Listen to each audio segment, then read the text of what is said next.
আসসালামু আলাইকুম। Pabna town hall ময়দানে শুরু হয়েছে বৃক্ষ মেলা। রয়েছে মশরোজ, অর্কিড, বিভিন্ন রঙের গোলাপ, মাধবীলতা, আরও রয়েছে বিভিন্ন রঙের বাগান বিলাস। প্রতিটি গাছের মূল্য ছিল ২৮০০ টাকা। গাছ কেনার সঙ্গে সঙ্গে গাছটি অন্য পাত্রে স্থানান্তর করবেন না, এতে গাছটি মারা যাওয়া বা দুর্বল হয়ে যাওয়ার সম্ভাবনা থাকে।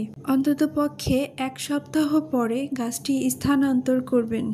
এত ঘোরাঘুরির পর অবশেষে খুঁজে পেলাম আমার কাঙ্ক্ষিত গাছটি, কিন্তু দুঃখের বিষয় উনি আমাকে জানালেন গাছটি বিক্রি হয়ে গেছে। গাছটির একটা চারা দেখালেন, কিন্তু আমার নিতে ইচ্ছা হলো না। অবশেষে খুঁজতে খুঁজতে আমার পছন্দ মতো একটা গাছ পেয়ে গেলাম। গাছটি এভাবে সারা বছর ফুল দেবে এবং বারান্দায় রাখার জন্য খুব ভালো একটা গাছ।